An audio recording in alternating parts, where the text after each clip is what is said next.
Welcome, everyone, and welcome to this evening's talk, Ways of Seeing, Experimental Architecture and the Arts Foundation Shortlist. I'm Shelley Warren. I'm the Director of the Arts Foundation. It's a charity which has, for the past 25 years, supported individual artists across the spectrum of the arts with £10,000 awards. The support is there to pay for living and working expenses, leaving the recipient to focus on their creative practice without the worry of rent payments or the next area of research, how to cover that. The foundation uses experts and professionals across the UK to nominate a long list of talented practitioners from which a shortlist is chosen.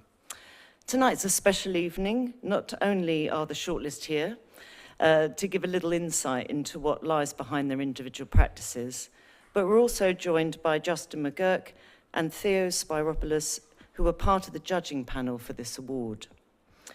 After the talk, we'll be delighted if you would join us upstairs for the opening reception of an exhibition by the shortlist, which will be running until the 17th of November. I'd finally like to say a big thank you to the AA for hosting the talk, and to the maintenance crew, those in the workshop, and the AV team who helped us enormously putting it up. And finally, thank you to Theo, who's both also an artist and educator here at the AA, and who is the inspiration behind creating this award for 2019. Okay, so that's very kind words from Shelley. And I think, realistically speaking, I think a lot of the conversations around this award with Jonathan and with others was very much about trying to see architecture as a kind of inclusive space, as a space that in some ways kind of allowed and afforded a certain kind of form of practice. And that practice fundamentally was predicated with space as a kind of construct and as an interface for seeing different ways of manifesting and kind of articulating how design, art, architecture could, in an expanded sense, sort of participate. I think what we've had as a kind of ongoing conversation, and particularly with Shelley, was trying to sort of understand the nature of what experimentation is. And I think when it came to the judging and so forth, that was a very kind of important word. In some sense, because, let's say in this home anyway, of the Architectural Association, experimentation always kind of served as a way to sort of ask maybe more informed questions about how we sort of engage in the nature of practice, how we sort of enable a certain kind of discursive strategy, and how that is basically kind of opened up and shared so that the world of art and architecture and design can be made more accessible.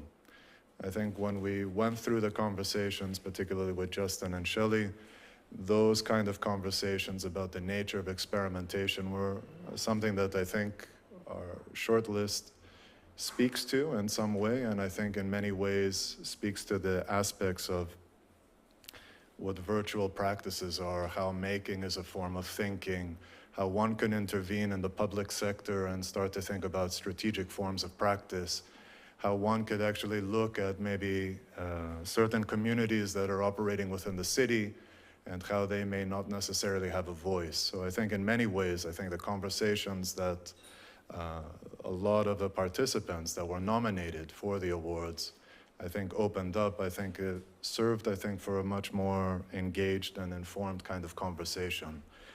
With that, I think the nature of what the discussion is tonight is really something that is more conversational.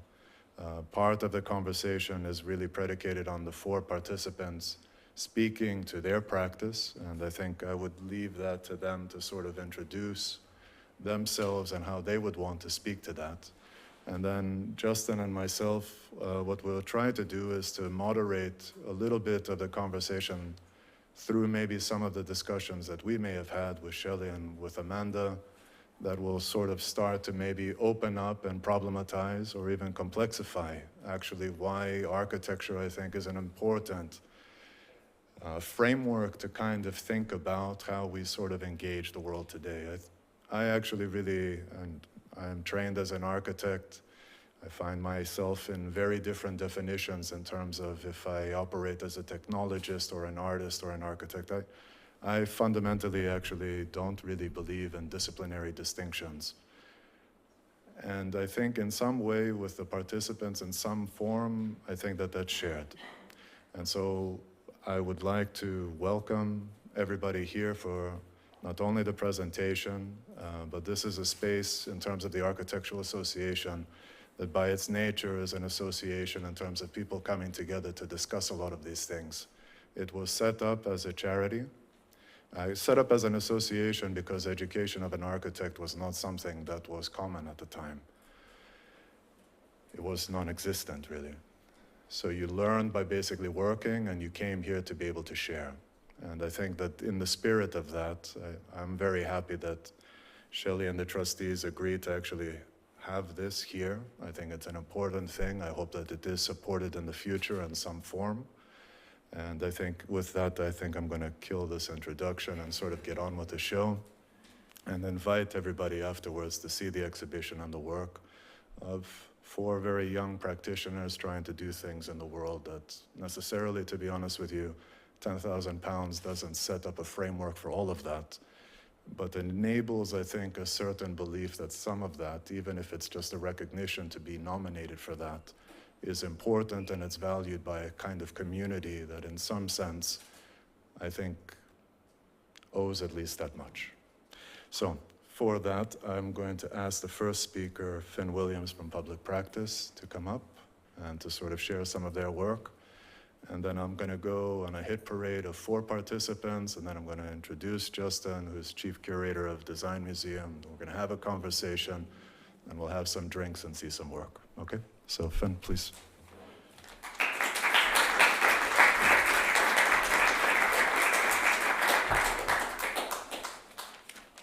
Thank you very much, Theo. Thanks for having us here. We're really honoured to be here and alongside Lawrence and Holly and Chris. So I studied architecture, but on going into practice was really struck by the disconnect between the ambitions of education and the reality of the role of the architect. I suppose the disconnect between that kind of experimental culture that I'd been trained in and the room for experimentation in practice. So always struck by this statistic. I don't know exactly how true it is, but apparently architects are involved in less than 2% of construction globally. In the UK, of course, it's more. But in terms of new homes, only 6% are actually designed by architects right now. Well, what are we spending our time doing?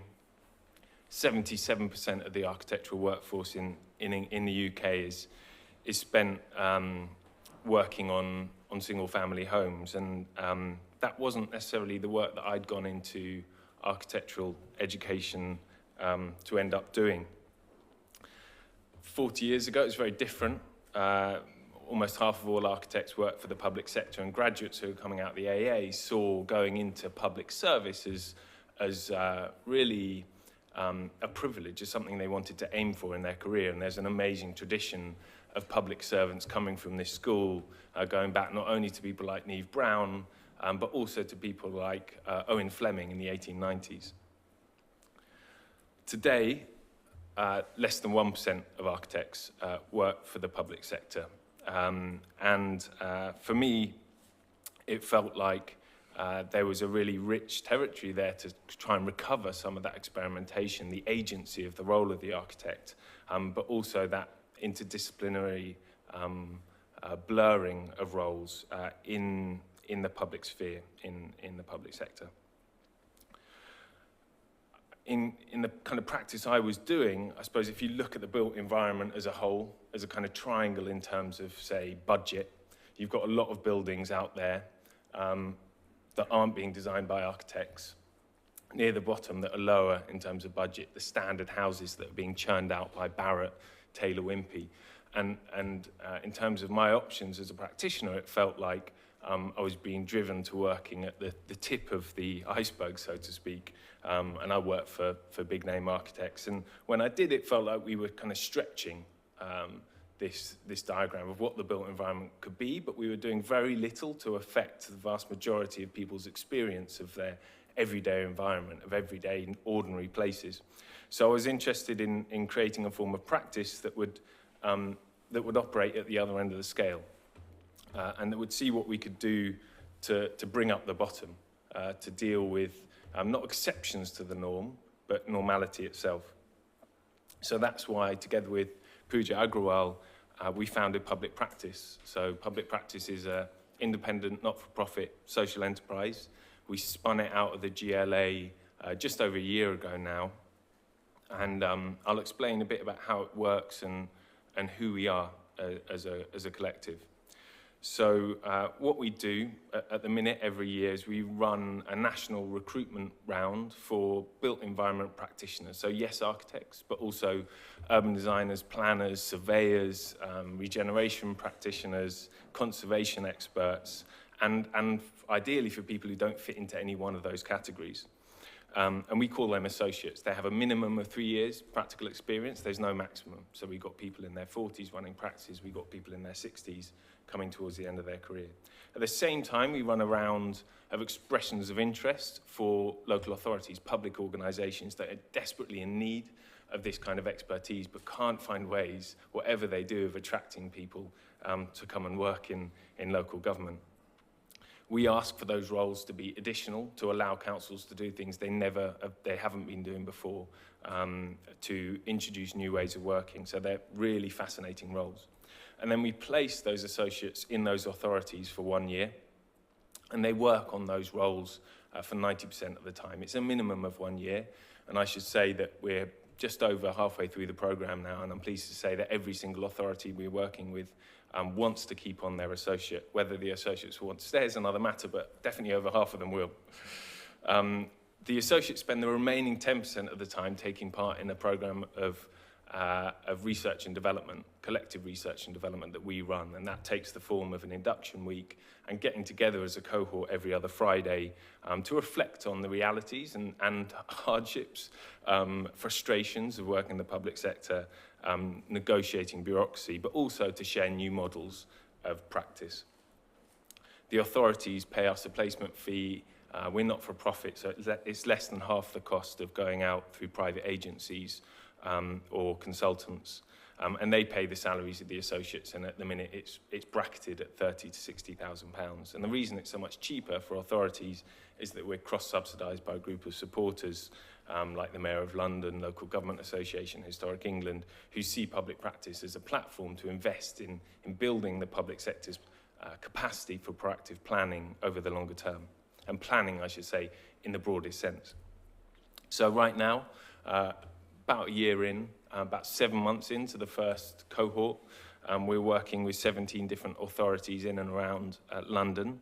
And we've got a really extraordinary group of practitioners, people like Hannah LOFTUS, who is a director at HAT Projects, working part-time in South Cambridgeshire, where she's piloting community-led design codes in parish councils across the region. People like AKIL-SCAFE Smith, a really talented young urban designer, has been running his own design collective called Resolve.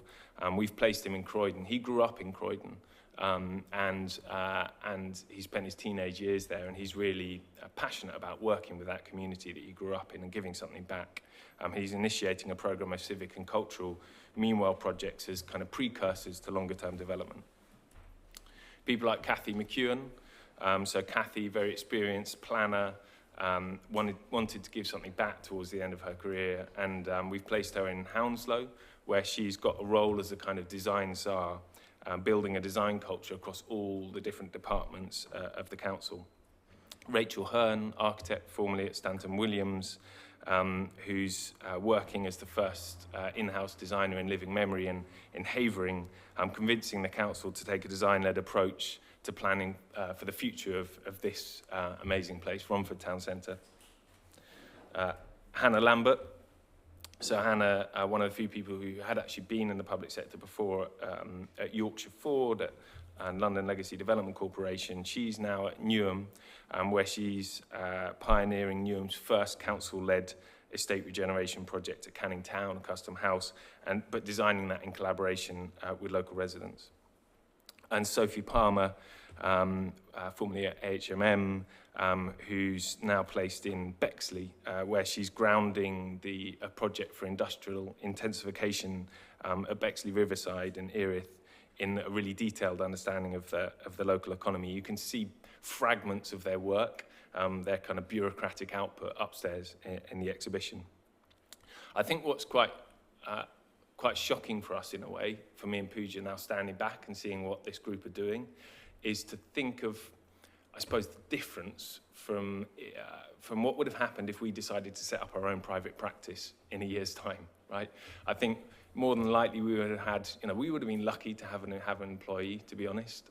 The majority of our work would probably have been extensions for rich friends of my parents. We might have been lucky and got a competition, but somehow through this model, we've now got 17 people working with us, embedded in really meaningful, needed roles, working on nearly 25,000 homes, over 220,000 square meters of public realm, accelerating the delivery of big infrastructure projects, over £370 million, engaging all kinds of people all around London, the South East, and East of England in planning. So we're now seeing, well, where we can go next. We've got this research and development program, which is starting to develop some really interesting outputs that you'll hopefully hear more about by the end of the first cohort in March. And the kind of questions they're looking into hopefully have far-reaching implications, not just for their individual placements, but for the public sector as a whole. We see that R&D program as an R&D, a shared R&D platform for local government. And we're at a really exciting stage now of recruiting the next cohort. So these are the two prospectuses that are out there right now for any new authorities, but also any new associates who want to join the program. And as a slight plug, applications are due in by the end of November if you are at all interested. And we've got some amazing roles coming up. We're currently operating on the Southeast, and I think where this program is really useful is having this kind of opportunity to be part of this group, but also to have that support with scaling beyond just the Southeast. And we're in conversations now with government about other regions, and we won't get to world domination straight away, but we're hoping that within the next 2 years we'll get to at least one of these other regions and start to develop a network of cohorts across the country, potentially even beyond. So I just wanted to end by reading out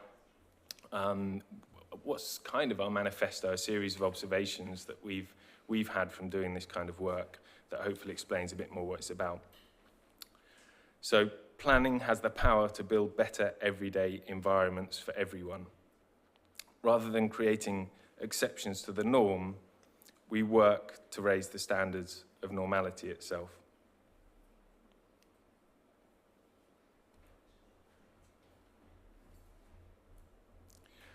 There's no point in designing the right answer to the wrong brief. We work upstream to influence the decisions which have the greatest impact on places.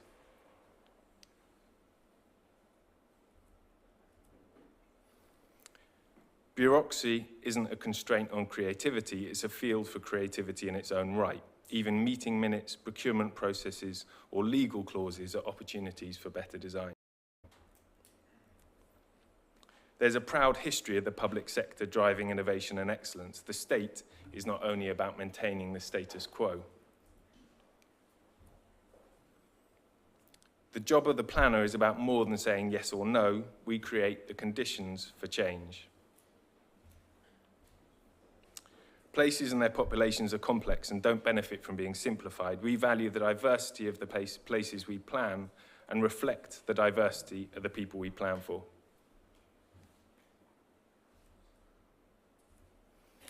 Every citizen should have a say in how their city changes. Good planning gives a voice to the silent majority by advocating for broader communities, wider geographies, and longer horizons. That's it. Thank you very much.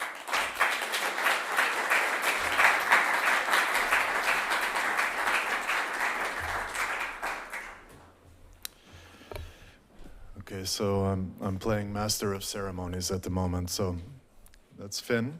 And Finn's practice obviously is definitely engaged with public sector and proactive planning. Our next speaker is Holly Hendry. And one thing that's kind of important to sort of speak about is that the prize didn't make a sort of distinction about architect versus artist versus designer.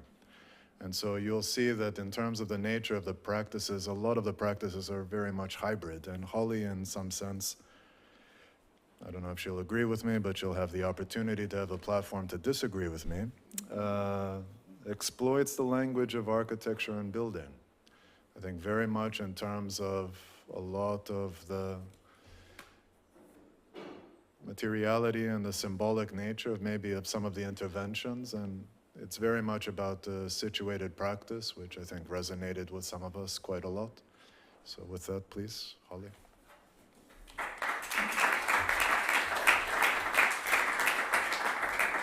Thanks, Theo. I agree with you. And also to echo Finn's words, it's great to be here at the Architectural Association and be nominated and be showing with such amazing people and learning about their works as well. Yes, so in my work, I look at edges, emptiness, flatness, fakes and forgeries, but my sculptures are usually weighty, difficult, cumbersome, and occupying or altering the same space as we do. My research, making and thinking looks at edges, architectural edges, body edges, the meeting of edges, the puncture of edges. For me, the edge defines or outlines where something is or isn't. So in that way, they're about absence and presence through borders. I'm interested in questioning how sculpture can represent and engage with bodies, also talking about space and creating space or occupying space. I wanted to show you a series of works, and this first one being a show I did last year at Baltic in Gateshead in Newcastle. So the show is called ROT, spelled W-R-O-T, which references a term in the building trade, but also has connotations of decay and breakdown and things happening under the surface.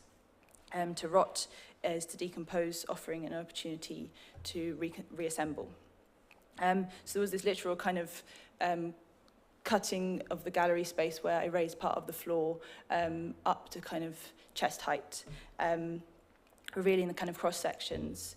I was interested in this kind of idea of a cross-section as a cut and slice to learn and reveal, as cross-section gives an edge to the inside. So it brought people up to face up to these kind of forms that spoke of the underneath, but there was also these kind of larger elements which towered above, which are the kind of lumpy, awkward sections that defied the flatness of being buried below. Oh no. I cast layers. I do a lot of casting, and the layers in this work were made from materials such as plaster and jesmonite, mixed with weirder aggregates of cat litter, charcoal, ash, dog chewing gum, that kind of relate to the work conceptually. So despite the sugary appearance, they dealt with quite composty ideas of the work going back to its material origins and becoming stuff again. The work also kind of borrows from the language of cartoons or advertising, where line is exaggerated and colour is simplified to kind of give depth or full-bodied sensation. But I guess it kind of refers to this cartoon world because in a cartoon world, life exists in inert objects and the inorganic is freed from real-world rules. So it kind of gives us this chance to kind of escape our own reality, because in the cartoon world, pain is fleeting and death is reversible. But then I also use objects like wood or rock that kind of bring us back to our own kind of environment and reality with a kind of dumb thud that only a kind of human body can do. I like to kind of talk about the way I think and make, and one of the examples of this is fossils, particularly endocast, and endocast being the internal form of a hollow object. Natural endocasts, like the one on the left here, are formed when an organism dies in the ground, and that organism-shaped hole is later filled with sediments and minerals that create a reproduction, so nature being this kind of original forger. So I think it's a good way to talk about these kind of ideas of positive and negative spaces and this kind of membrane that surrounds us and other things, and points where these contours kind of shift and morph and turn inside of themselves. So I thought as well, like, a making is a really big, important process for me, so it's important to show kind of these processes as well, and actually part of this sculpture is upstairs. And so, yeah, I see these kind of flipping of boundaries in line with kind of casting processes and the way I kind of defy that idea of replication of casting. So the materials are kind of, in these works, are kind of poured layer by layer, and then there's this kind of excavation process where the sides are taken off and the skin's ripped off and they're kind of excavated out. So they're kind of made backwards or thinking a kind of inside-out way. And in a similar way, this is an older work, but it's made from measurements of storage spaces that are then made into inflatables and cast. And then I get inside the kind of mould itself and paste on plaster. So these final works, this final kind of form is made from a very thin layer of plaster that looks kind of dense and weighty, but it has a lightness to it. And up close, you can kind of see those holes and those imperfections as well. They're supported by kind of structures that relate to like the inside of houses or buildings. These kind of dialectical architectures of need and support. So I kind of look for this kind of like formal beauty or ugly formlessness or something. So I guess within that kind of brings me to the idea of kind of supports and structures as well. And to go back to the work at Baltic, these frameworks of support kind of clamp to the architecture, like retainer to teeth, kind of almost trying to pull the walls into the succulence of the work itself. There were also a lot of holes in the work, holes in the building, holes cut in the walls, that for me relate to kind of dug out volumes and carved forms. And I think the cavity in the work relate to the kind of removal of materials like digging in quarries and burial on an architectural scale, but also on a smaller scale, like when you lose a tooth. And these kind of holes in our broken bodies, and the fact that you kind of need gaps to help us realize that something's missing in the first place. That's the gap that then the bone has the corresponding size. Oops. Oh God. With this. This is a work titled Cenotaph that was in the Liverpool Biennial this summer in Liverpool. And cenotaph means a monument to a body buried elsewhere. So the work is meant to look like kind of sections of a mould that could fit together in some kind of impossible configurations, but also maybe like drain pipes or kind of quite kind of modular parts of a building. I kind of would hope that they were these kind of sarcophagal skins that speak of their positive gut-like counterpart that could be made if they were put together and cast as a thing. They were situated in a square with so much kind of architectural dominance. It's used for filming kind of sets in New York and things. So I think it kind of reflects this kind of Western architecture that's usually about kind of existence and dominance, not absence or lack. So I wanted to kind of speak about these spaces in between. And so through the ideas of absence, the sculptural mould became something really important to me to deal with the articulation of negative space through solid mass, kind of conceptually and physically. So I look at the anatomy of architecture, of our surroundings, the kind of innards and plumbing of the city itself, and these kind of clandestine undersides. So this work in particular developed from spending a lot of time in Liverpool and kind of learning about the history of Liverpool, and the history of the site having completely hollow foundations underneath. It's now kind of a car park, but it had a history of kind of tunnelling in World War II, where it was a means of communication between building. And so the top right image is a picture of the kind of undersides of that. And I think Liverpool kind of extends that kind of history of like the Mersey tunnels and the Williamson tunnels and these kind of stories around tunnelling itself. So I'm interested in these kind of behind the scenes spaces, such as like the Carrara marble quarries, or kind of places where sites of production that almost feel like the kind of gritty reality in a peek into the underside that feels kind of real in a way. So I spent a lot of time in Liverpool, and I spent time at a shipbuilding company as well, who had loads of archive pictures of wooden forms that they used to test into the voids of the ships before they made the actual metal machinery for it as well. And I love this kind of idea of the actual kind of voids of the spaces. So I wanted the works to have this look that they had a very individual quality to them, where each one was sculpted and molded and cast individually, but then they also could have looked like maybe slightly they could have dropped off the back of a lorry and be going into kind of something in the drain pipe as well. This is the work called Homeostasis, which was made in Sharjah, United Arab Emirates. And Sharjah is the emirate next to Dubai. And from spending time there, I kind of realized the kind of vast difference of it and how Dubai was kind of building up and all about the shine. And Sharjah's kind of looking for this, trying to find this history. So one thing that became apparent was this, the Barjil or wind tower that was in the center of the square, that was,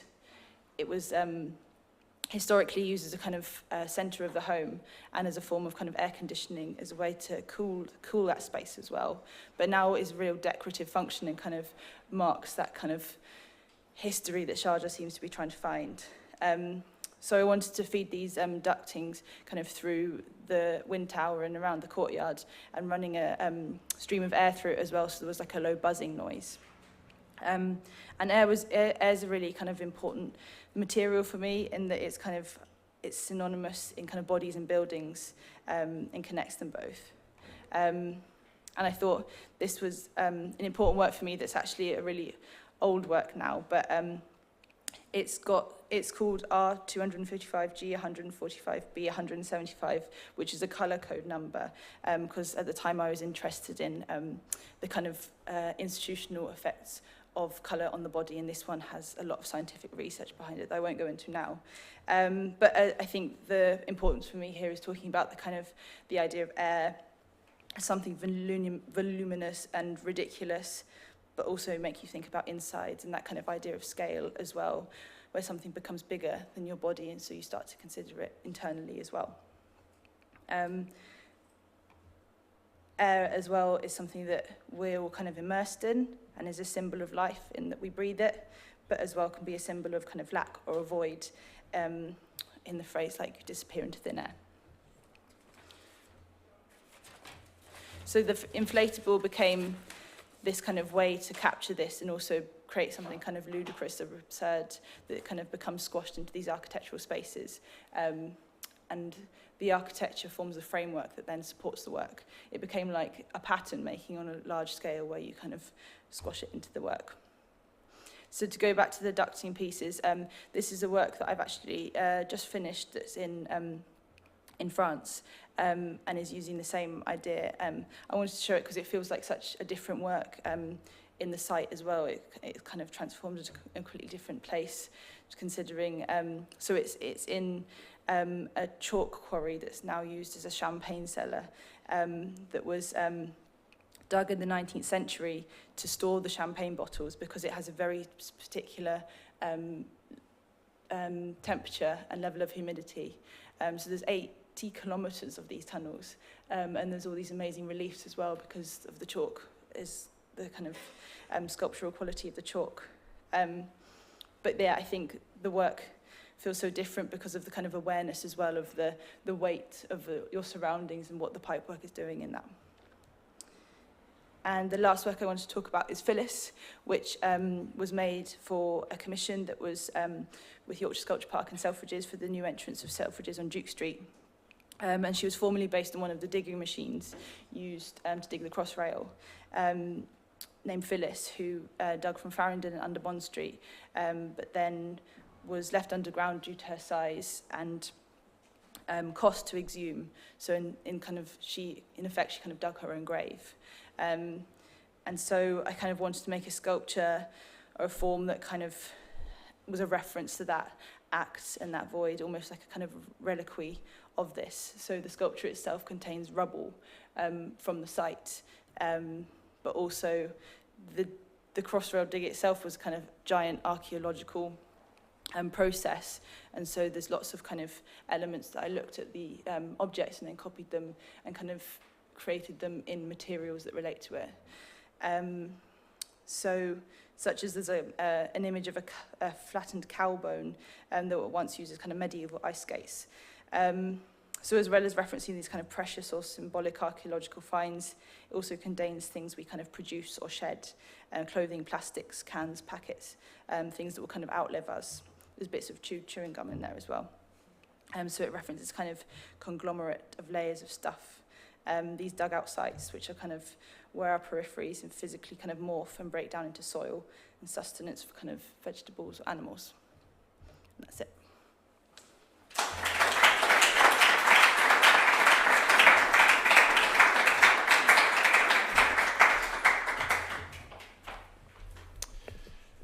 Okay, thank you, Holly. Okay, speaker number 3 is Chris Hildrey. And Chris, I think, in some way, is one of those characters who's an architect by training, but at the same time is kind of trying to expand the remit of what architecture is, and in a certain way to speak to, I guess, a certain kind of vulnerable community.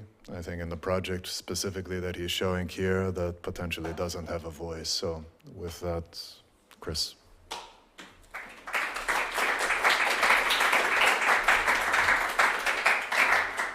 Thank you, Theo. Here we go. Oh, okay, doesn't quite show all the words there. Well, thanks so much, and yeah, again, just to echo the earlier statements, it's a great honor to be here and speak tonight, as well as to be in such amazing company as well for the shortlist.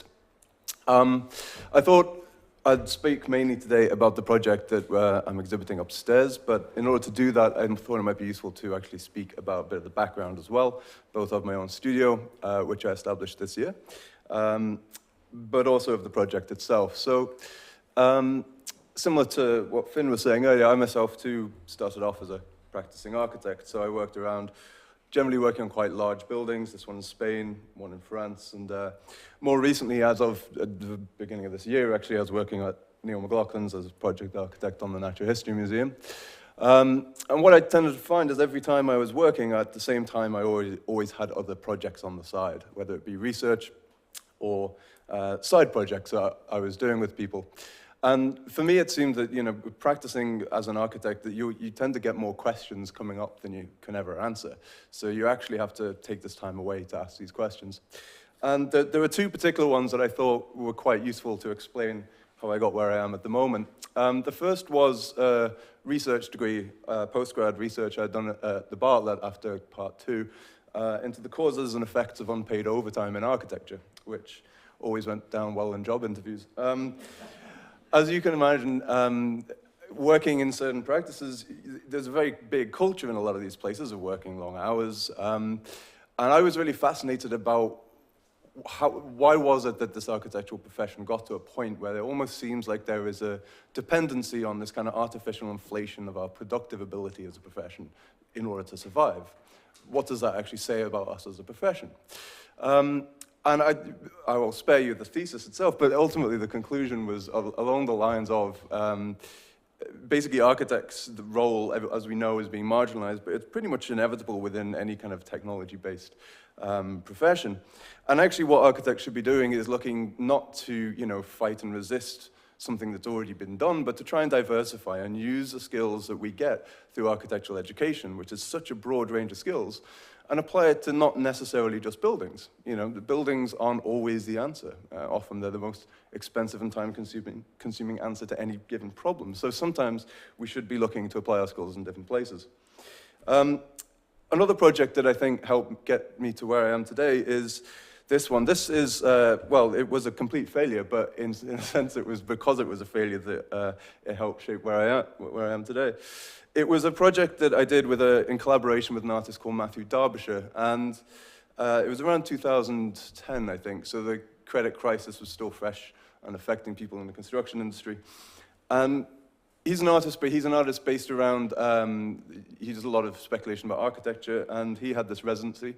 And we were speaking, and we were both getting quite frustrated about the amount of buildings that were going up in the credit crunch of questionable quality, because it seemed the first thing to go when, you know, people really need a building and there's not very much money, was quality, rather than questioning the assumptions under which the building was originally commissioned.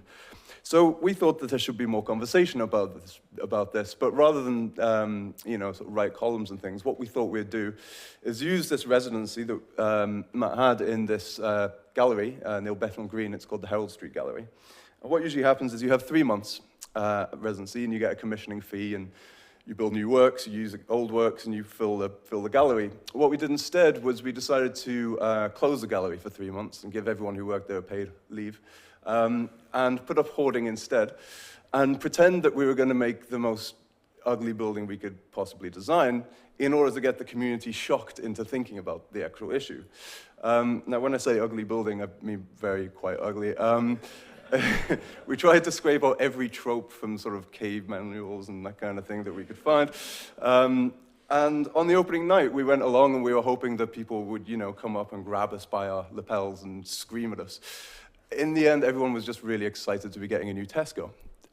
So in a sense, it was a complete disaster. But what I took away from this was, this kind of, took the carpet from underneath my feet a bit. Through architectural education, you're always told how important architecture is. And it slightly becomes obviously it is, but it becomes a bit of an echo chamber whereby you're only surrounded by other people who understand it to the same degree. So when I presented something incredibly ugly to people, they didn't actually mind. And so it made me think about it, and it made me think about what it is that I see as being important about architecture, and paired with also trying to think about how architecture could diversify. It struck me that what I thought about the reason why architecture was so important was, unlike a lot of other design disciplines that I knew people who worked in, whether it be product design or fashion design, for example, if you can choose what phone to buy, you can choose what clothes to wear. Most people don't get a choice about what environment they actually live in, especially in the public realm.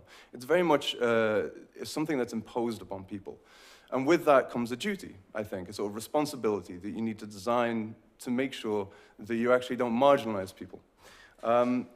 So that leads me on to the main project, which is ProxyAddress. Now, ProxyAddress came out of the Designs and Residence scheme at the Design Museum, which every year picks 4 people from different disciplines to basically take about a year, about 8 months of work, 4 months of exhibition, away from the general sort of day-to-day. It gives people time to think. It's a fantastic program. And, missing slide there.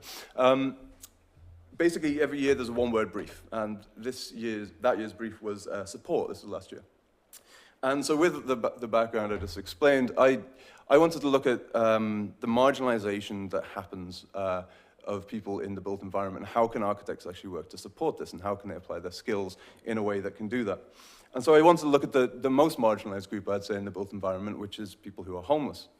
Now, not only are they the most marginalized, but they're generally the most remote from any kind of direct dialogue with architects, because they're never clients, right? So actually, it's very rare that you end up speaking to people. So I wanted to look at this issue, and I went around the country speaking to people. So I spoke to people who were homeless, frontline charity workers. I spoke to MPs, people from finance, people from the Royal Mail, anyone who might have a sliver of, an idea about it.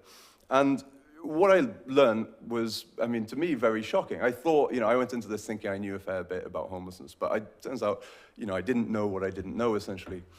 So in terms of rough sleeping alone, the amount of rough sleepers since 2010 has gone up by 169%. And there's generally 3 types of homelessness in the UK. There's rough sleeping, sofa surfing, where people are moving from friend's sofa to friend's sofa. And there's temporary accommodation, where if you can get housed, you get put into temporary accommodation, but the risk there is you're moved incredible short notice.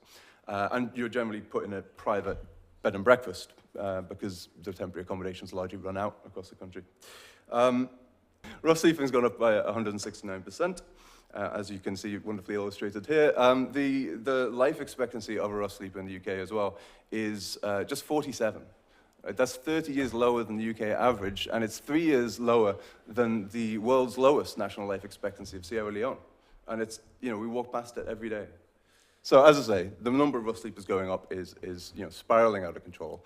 The life expectancy is shocking because of the environment in which people are living like that. but also there's this kind of assumption about the behavior of homelessness that I was guilty of as well going in, which is that it basically follows this kind of bell curve distribution, that most people who are homeless have most of the problem, right? That actually people become homeless because they can't maintain a stable life because of mental health or substance abuse issues. Well, actually, that's not really the case. Most people who become homeless do so perfectly capable of recovering, but they don't get the support that they need, and therefore they don't recover and they get entrenched. And a good way to illustrate this is the fact that the #1 cause of homelessness in the UK today is the end of a tenancy. It's not mental health, it's not substance abuse. The end of a tenancy is a trigger to people to get entrenched and then develop these issues later down the line. And that's really the point that I wanted my project to look at, which was that very point when people become homeless or just before they do, why is it that they aren't getting the support that they need, and what can you do to actually make sure that they do? So what I'd learned from that is something that will remain an enigma. It was the role of the address. When you lose your home, you also lose your address. And though you can't see it there, you can see some of them. Or you can see this upstairs later, actually. By losing an address, there's a huge problem that the address, which was invented to classify and define location in the city today, has become a kind of de facto ID. So without an address, you can't actually get ID, you can't open a bank account, you can't apply for jobs, you can't get a PO box, you can't be on the electoral roll, you can't get a national insurance number. Any of these things, suddenly, the very point when you need support the most, you're completely severed from it because of the very reason why you need it. It's this ridiculous catch-22. At the same time, the Homelessness Reduction Act came into force. Now, this puts a lot of additional duties on local authorities to do something about homelessness. But the problem is, problem is local authority funding. In 2010, we had a certain model that you can see wonderfully on the left there. By 2020, ultimately, there's a thing called the Revenue Support Grant that comes from, it's the central government funding to local authorities, and it accounts for about 1/3 of all local authorities' income. As of 2020, it's gone, 100% gone. And so we're on that sliding scale at the moment, and what you found is that since 2010, when it began being phased out, no matter what your reliance on the Revenue Support Grant, you all fade to zero by 2020. So the people who are most reliant on that grant get it cut much more steeply than areas that are not reliant on it. So actually the poorest areas are getting hit the hardest by these cuts. So there was a problem. With more duties and less money, how do you actually get local authorities to be able to do more for less? What resources do they have, and what resources could they use? And one resource that they do have is addresses. And there's a few sources of these. First of all, you have empty homes. Now, people will never, in a short period of time, get to the point where we're requisitioning homes because they're empty. But we can use their addresses. Addresses don't require consent. If you buy a house, you don't actually buy the address. It's actually made by the local authority and the Royal Mail putting information together. But also you have things like empty retail, like 1 in 10 retail establishments in the UK are empty today. But also you get bizarre little things like the number 13. So I worked with the Royal Mail quite early on in this project, and I got access to their database of addresses. And what I found was that every street in the UK with number 14, 34% don't have a 13. Just because of superstition. In Birmingham, it's 74%. 2 councils have actually banned the use of number 13. It's bizarre. They generally sell for about 3 to 4% less than the houses either side as well. There's 160,000 number 13s out there that are just missing. So there's this massive pool of addresses that, if you can find a way to use an address and give it to somebody, to let them, let them access these services, then that's the kind of essence of the project. Ultimately, what ProxyAddress does is it takes these addresses that aren't being used, it assigns them to people who are entering into a period of instability, and it allows that to act as a proxy address. And what it does, it's essentially a database. It sits as an intermediary. So if you imagine that you are a sofa surfer and you move every 2 weeks. Now, we all know what it's like. Even in my own flat, I get posts from people who used to live there years ago, right? Every time you move, you have to tell like 20 different people in order to keep your correspondence up. Now, trying to do that when you move every 2 weeks at the most vulnerable point in your life is incredibly difficult, so it doesn't happen. Now, if you miss a letter from the Department of Work and Pensions about a job centre meeting, you'll miss the meeting. You miss the meeting, you get sanctioned. And sanctioned under the universal credit means that you get cut off from any bit of financial support from the government for anywhere between 1 month and 3 years. I was meeting people who had been sanctioned for 3 months for missing an appointment. I met one guy who had a heart attack in the queue to see his appointment and was sanctioned for 2 months as well. So actually getting these data streams connected and making sure that people can actually stay in touch is really, really key, and in some cases, almost life and death. But there's also other aspects to it apart from just post. I would say there's three. There's the postal side of things, there's the financial side of things, like opening bank accounts, and there's the public sector side of things as well, helping local authorities meet their duties and getting things like benefits.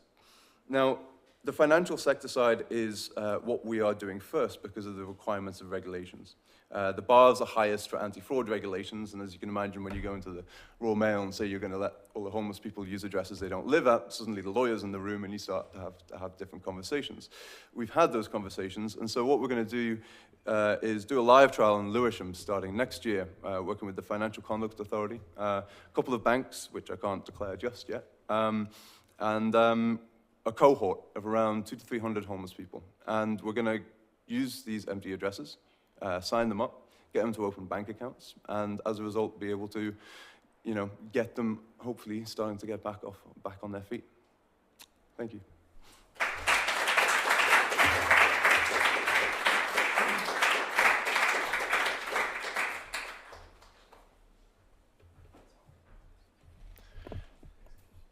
Okay. So we apologize, Chris, for not having your visuals, but I think you communicated more than well. And you guys see all of that stuff upstairs. Speaker number 4 is Lawrence Lek, who is also a graduate from this place, which is kind of interesting. But he communicates himself as a multimedia artist and filmmaker, and he's very much working within the domain of the virtual, in terms of virtual reality, in terms of simulation, in terms of exploring sort of frameworks like game engines, and yeah, we look forward to Lawrence's presentation. Lawrence, please.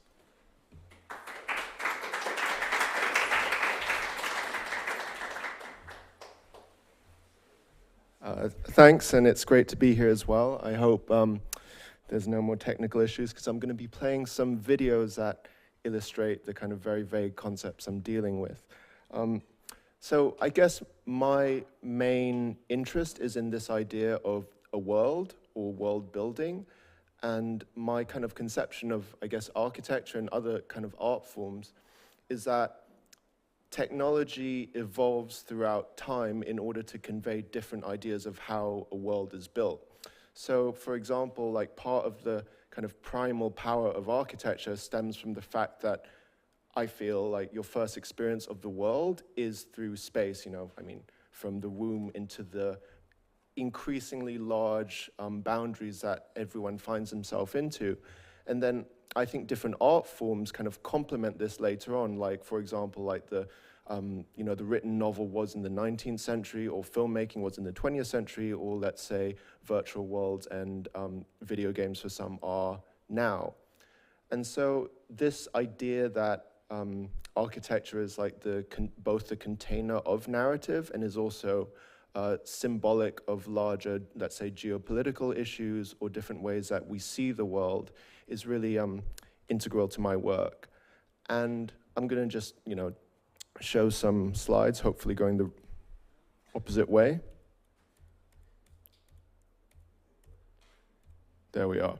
That kind of talk about my, just my idea of how these things are entangled together in this, I guess science fiction is the closest idea I have of it, but also how essentially I felt with architecture always working with this timeline. You're promising the future based on evidence of the virtual in order to arrive at a material object in the future, which is exactly, the speculative narrative is exactly how different art forms like science fiction have very much embedded in it.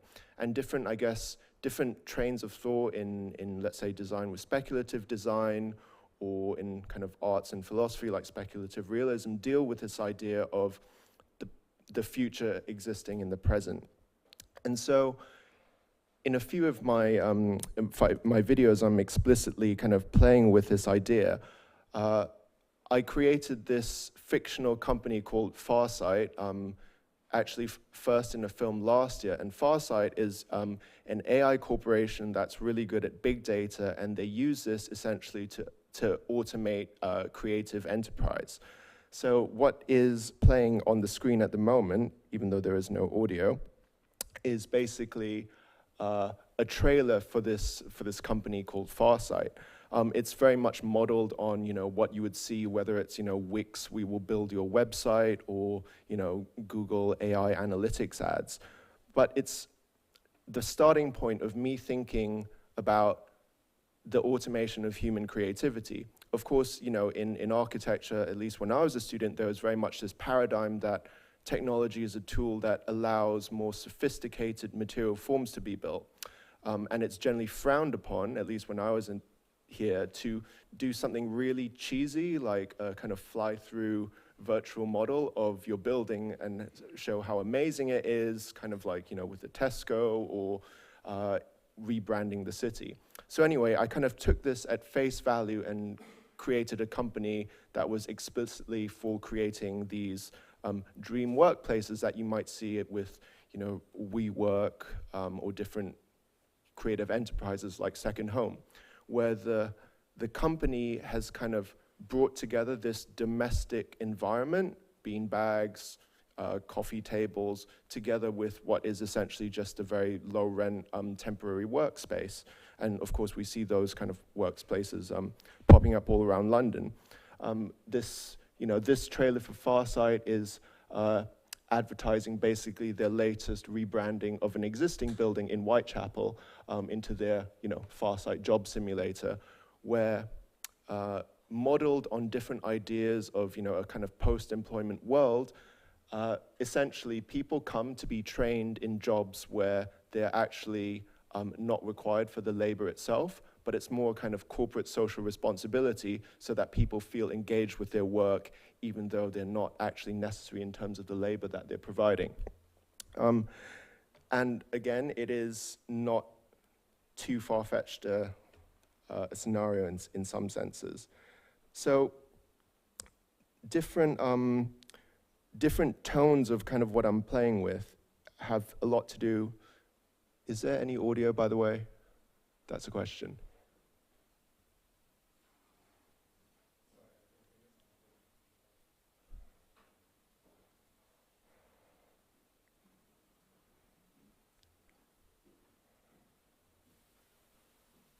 Maybe not. Anyway, in this glorious trailer that goes on about the workplace that people can visit, it's rendering essentially this combination of theme park or entertainment space with a workplace to give this, hybridized form of environment. And in these various kind of projects which go from, dealing with this idea of the corporate workplace, I delve with different ideas of what a kind of post-work economy looks like. This project here, which is called the Notel, which is being shown upstairs, it's a video game and VR simulation for this fully automated luxury hotel chain. Kind of, if you imagine the Hilton got together with Airbnb and, let's say, the editors of Monocle to create this ideal 5-star hotel. It's 500 meters across. I mean, it's massive, but it only has 12 rooms. So it's kind of this celebration and also critique about this idea of hyper luxury, but whereas I guess there's a version of luxury where you have, like 200 servants and, butlers for everything. There's another version of luxury where you actually, it's like do not disturb permanently. And in the design of this hotel, because it is fully surveyed, so you are being under constant surveillance while you're there. So the idea is the hotel builds up a perfect database about user behavior, and so you never have to ask for anything, which again is one paradigm of the height of luxury.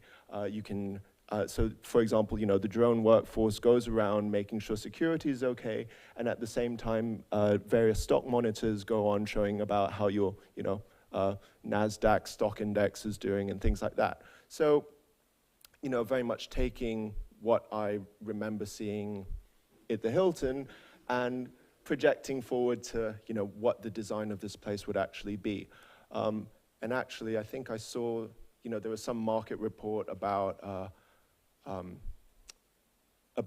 predicting that for the concierge of a hotel in the future will be automated. And I think, that is not too far-fetched a notion. And of course, it's always because of a economic basis, whether it's, self-checkout or self-check-in, self-checkout Tesco, whatever. There's very much this transference, obviously, of labor from the service provider to the individual. And of course, that's very much entrenched in the gig economy and things like that. But anyway, this, the no-tell is, it's a simulation where you can, walk around the hotel, and at the same time, the CEO of the no-tell corporation is basically trying to sell you the building itself. So in a sense, like this it's kind of like it's a meta site-specific project where the marketing for the building is within the way that the space is being presented to you as well. So here we go through the architecture showroom in the same place. So part of the idea and the scope of building virtual worlds is that I see it as this like collage medium where it's not just about putting in these like virtual set designs or references to other places, but you can actually for example, here you can actually inject references to how you built the place itself. So for example, here's the architecture studio in the no-tell where the in-house design team is designing games that run in the hotel itself. And so for me, this is a way to literally embed the way I have created and worked on these projects within the space of the building itself. And that is a kind of sectional model of part of the no-tell itself. Actually, you can see that basically it has like a clear atrium going all the way through and references these ideas of, like a defensive bunker archaeology kind of defensive structure. There's an aerial view on the right that is both, I guess, mirrors the design of buildings like the Apple Loop headquarters in California, but also this idea of a defensive architecture where luxury and paranoia and security kind of coexist next to each other. So just a quick note on the way I exhibit these. I don't have any images here, but for me, the notion of what is site-specific is really interesting. And I guess for a couple of years after I finished my studies, I thought of site-specific as like the site is this static object in space that things happen and then the viewer departs. I kind of had this, both a realization and born out of economic necessity a few years after that actually, when I saw people navigate these buildings, because it is a building, they go around it and navigate the space and remember it in exactly the same way as they would an actual building. So quite often two people go and someone says, like, I want to have a go first, and the other person's like, oh, like, we've already been here, why don't you go along that corridor on the left and see what's there? So I realized that there is actually no difference in the memory of a place, and of course, there's film sets that are more memorable than, because of the narrative that happened there, these things are more memorable because actions have occurred within them. And of course, as a student of architecture, most of the buildings I love, I've never been to. And it's such a bleedingly obvious fact that I felt kind of gets lost with when the primacy of construction or the material is there. So basically, I realized that in this future projection of architecture, if you create that, I guess that phenomenon of the space without building anything, that's enough, and then that's where the architecture happens itself. And so this project, No-Tell, was exhibited in a few different places, each of which kind of referenced the place where they're exhibited. This is the trailer to my film Geomancer I made last year, and it's essentially a portrait of the artist as an AI. So the idea is that a surveillance satellite AI comes down to Singapore in order to kind of escape its obsolescence, essentially. And here, architecture, this is, it's all set in Marina Bay in Singapore, which, if anyone knows, it's basically this Moshe Safdie designed like gambling and entertainment and art and culture and basically shopping complex. But I use that hybrid, like natural, artificial environment in order to like embody these ideas about this emerging self-conscious of this AI, essentially. Because again, I started thinking like, my work is about, you know, automating creativity, essentially. How far does that go in the, you know, eventuality where, you know, like you press a button and it's called generate building, or even generate film, generate script, generate music as well. So in this case, while the site-specific thing was really about, you know, talking about architecture as a symbolic spatial container, some of my work also branches out into thinking about just the you know, the notion of creativity as well.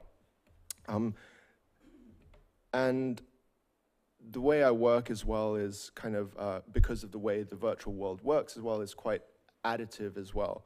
This is the last video I'll show and just talk over is a video for 2065. And 2065 is both the name of a show I had in this place called K11 in Hong Kong, but it's also the year in which Geomancer is set. So in this video, which is a trailer for a video game, which could be played in the exhibition, I basically looked at Geomancer, the last film, from the opposite angle. And in this film, so this is like a walkthrough of the gallery space itself, what am I saying? This is a walkthrough of the gallery space itself, which is also the entrance portal in the game. And so I was making an installation in the gallery of what say like Sony PlayStation would install if they were to advertise a game that was about being an AI. And so there are various references to Farsight Corporation here, but in this, basically the idea is that you, rather than being a spectator wandering through the world, you are basically a drone wandering through the world, in which your interaction with the architecture and the world is actually predicated on the virtual world itself. So there's essentially what I'm saying is this is no longer the idea of virtual reality or anything like that being a technologically driven medium, but is something that is in its most kind of clearest sense like an immersive world where you no longer notice the kind of the medium itself. And so, I mean, actually, so the games in the game, the games in the game also represent, I guess, the contradictions and complexities of the medium of the virtual world itself. And that is the kind of weird paradox I feel that any form of spatial practice takes. Thank you.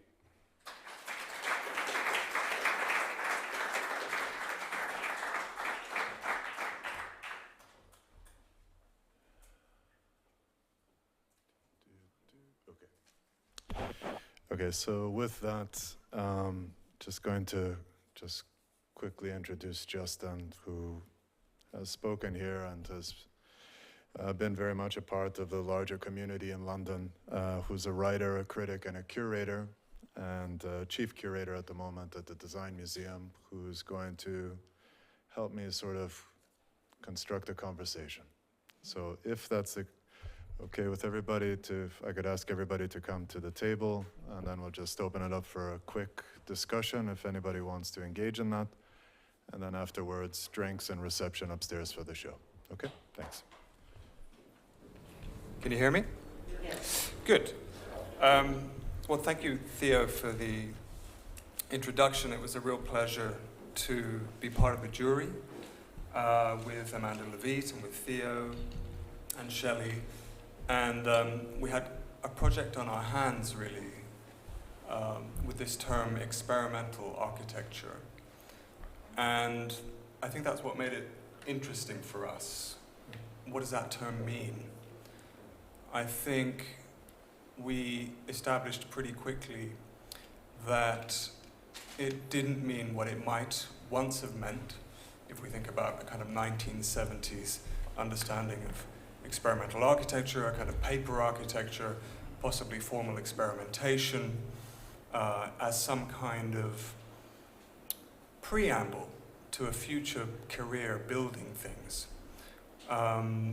Rather, it seemed to be much more about other possibilities.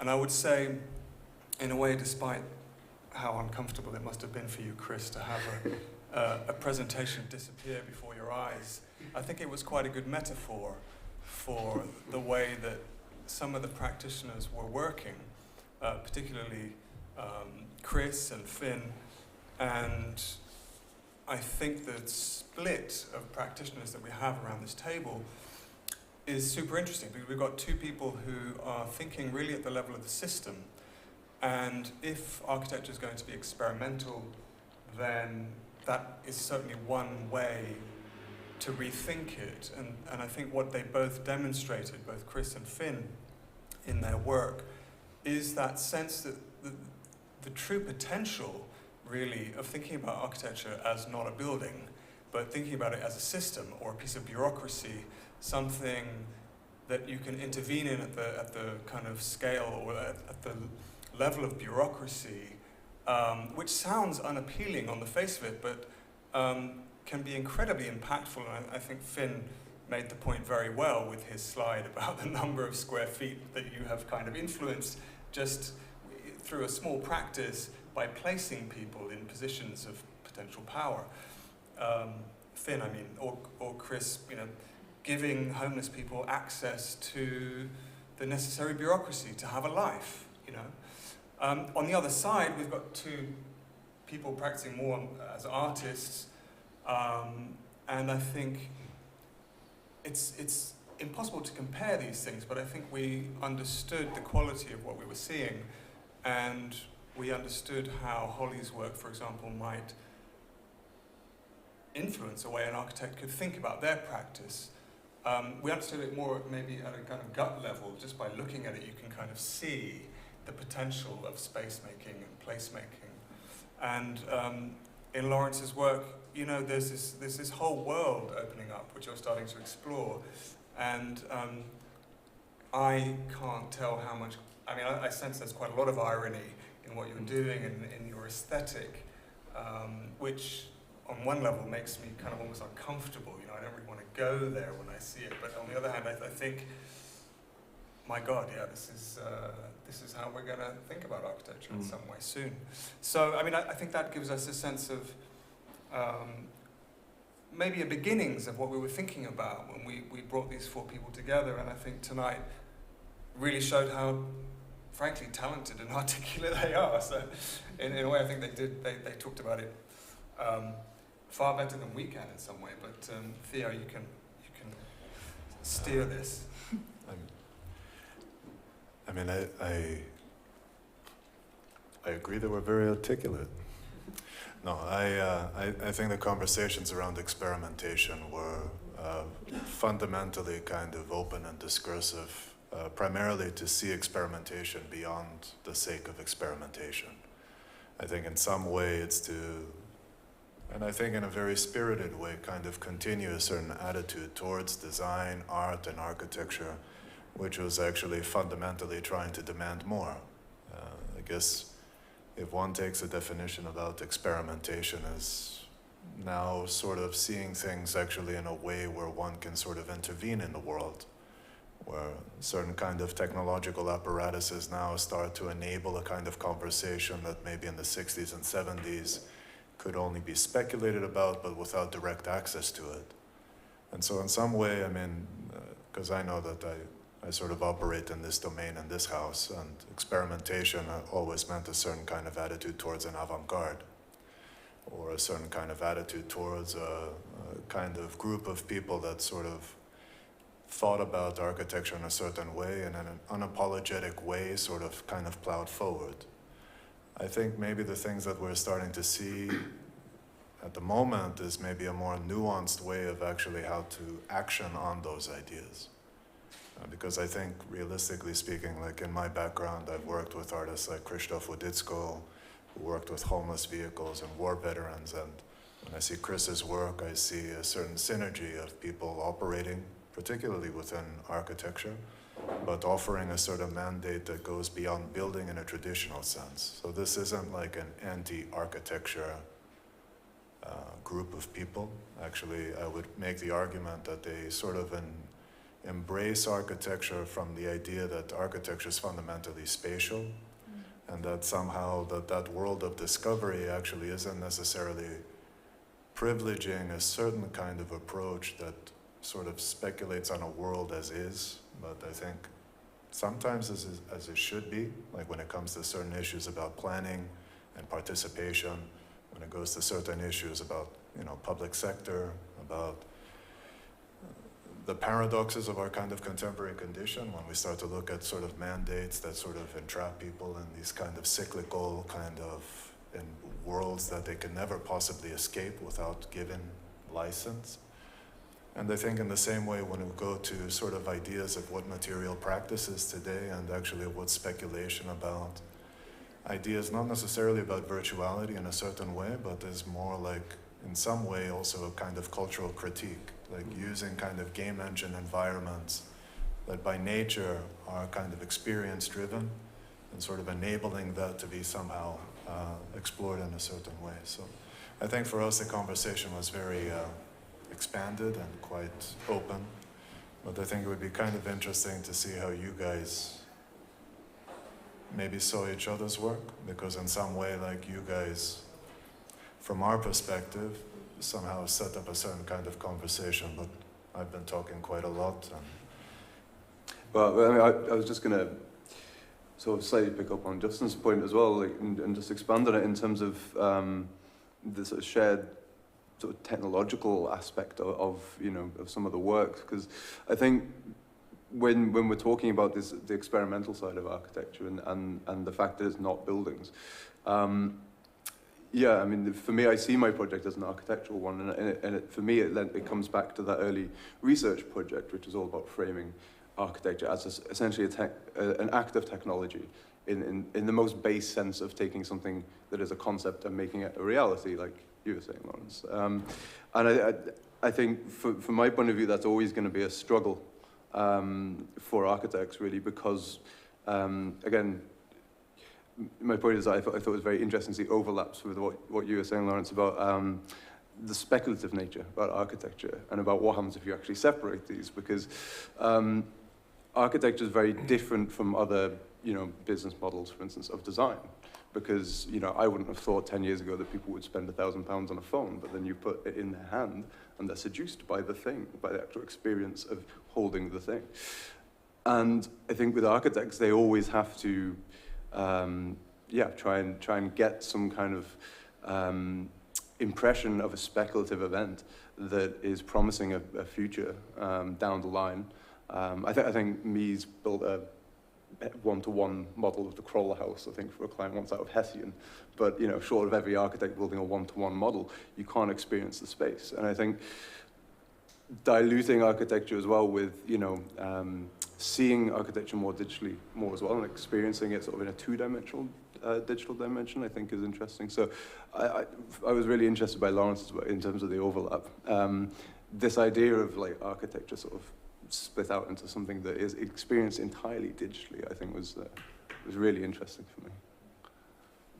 For me, there's some kind of collective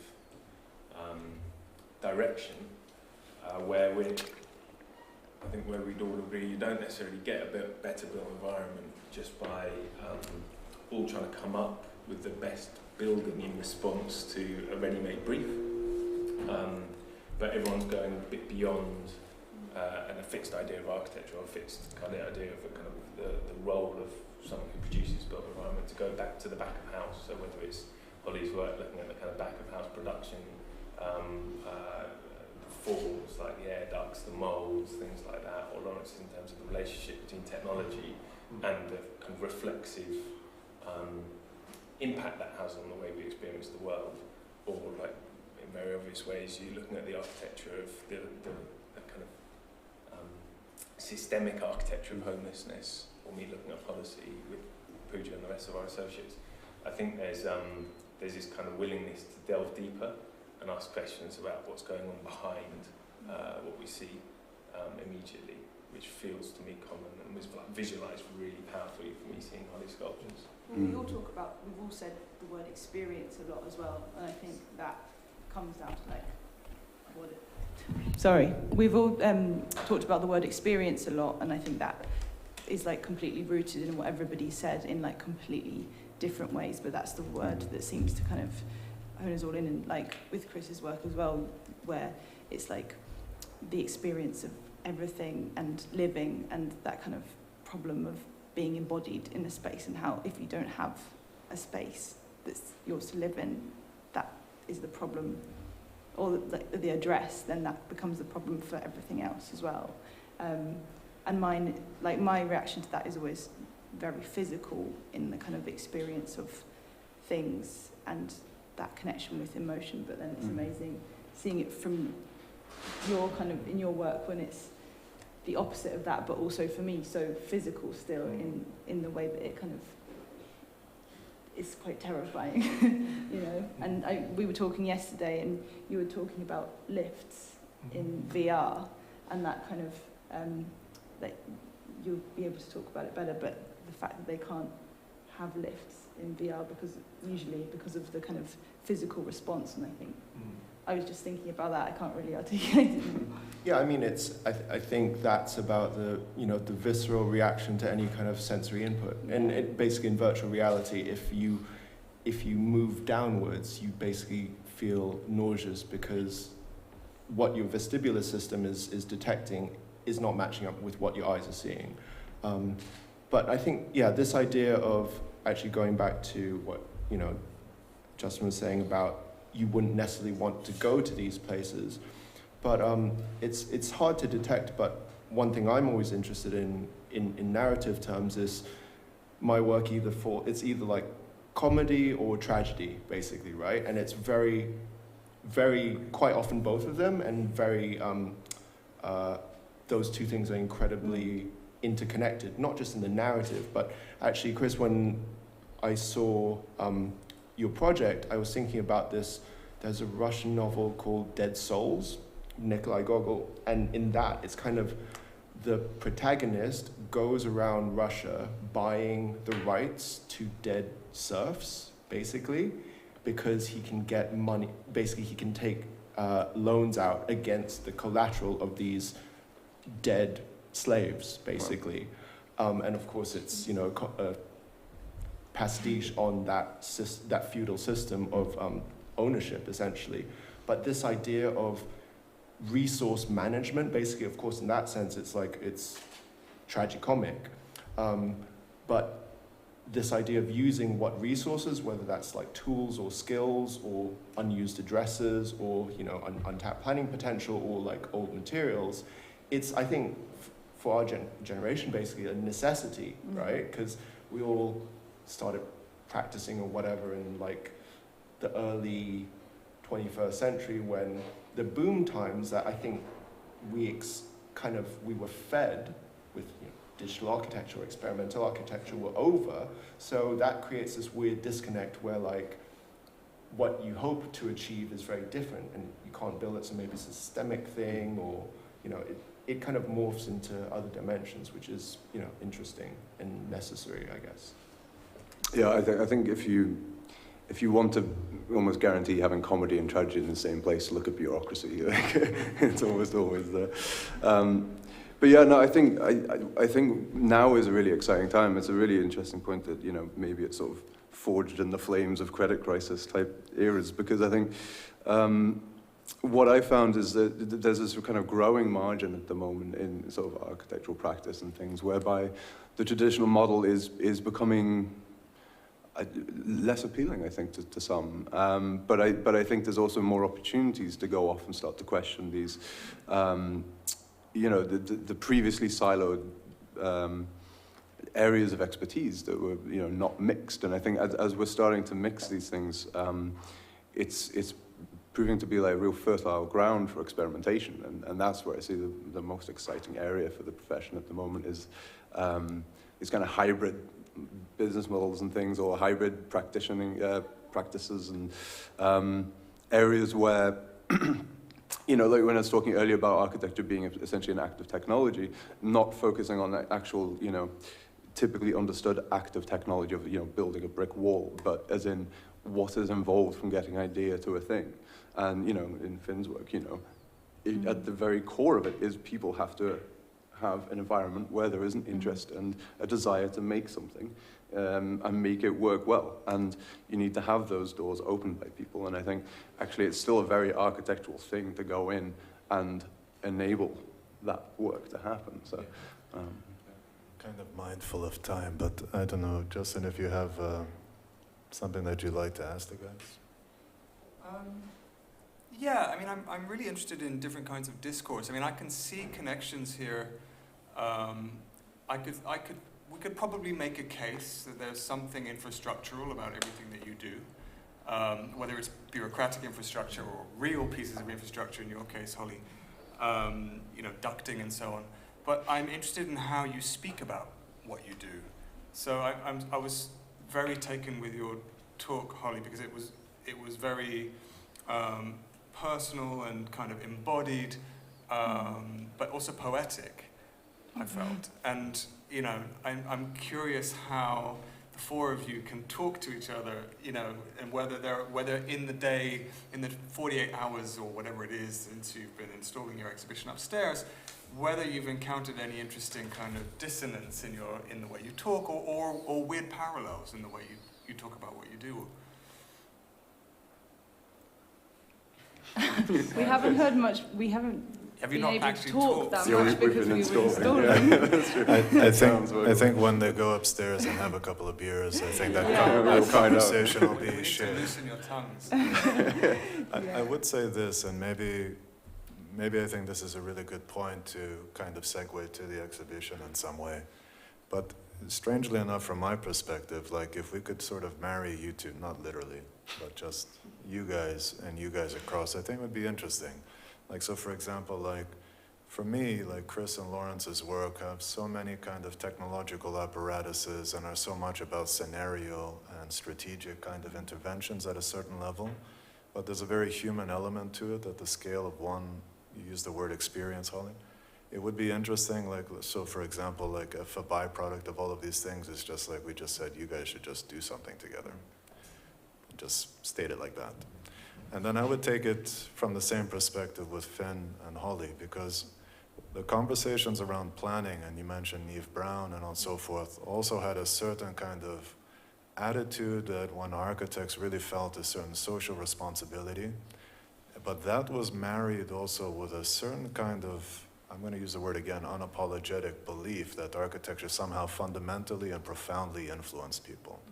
Spatial organizations mattered, and you got some of these like super brutal social housing projects that nobody loved at the time, but everybody loves now, and it's been sold off, and la la la.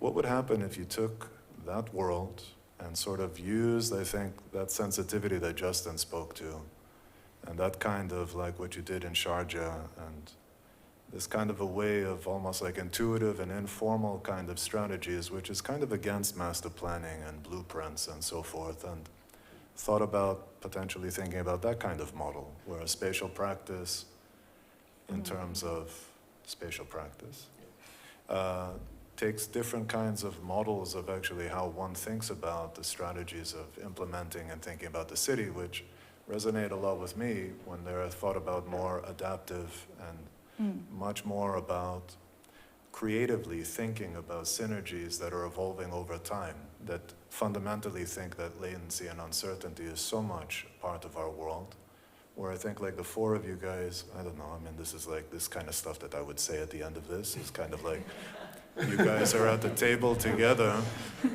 it's an opportunity to have a conversation that maybe you guys respectfully in your own practices won't have. So I would say that it would be great that we go upstairs and continue the conversation. It is an award, and technically nobody has been announced yet as the winner, so everybody's got, I think, £1,000. But one of you gets a little bit more, and that's going to be announced on the 28th of January, sorry, I stand corrected, at the ICA, which I think would be great for everybody to go, if they can. Before we finish, I just want to echo that, because it was really weird during the talks. I was thinking this would be a really interesting practice. These four people, what could they do as a practice? But Arts Foundation Future Practice. it would be an interesting model for how, you know, architects might practice in the future without thinking about making buildings. Okay, so if that's okay with everybody else, so that the building is still open until 9:30, and there's a bar upstairs with some drinks, then we're going to wrap this thing up and invite everybody just to walk one flight of stairs up in what we're calling the front members room, which is their exhibition of their 4 practices. So thanks everybody for your attention, and thank you guys for participating, and for Justin and for Shelley and for everyone.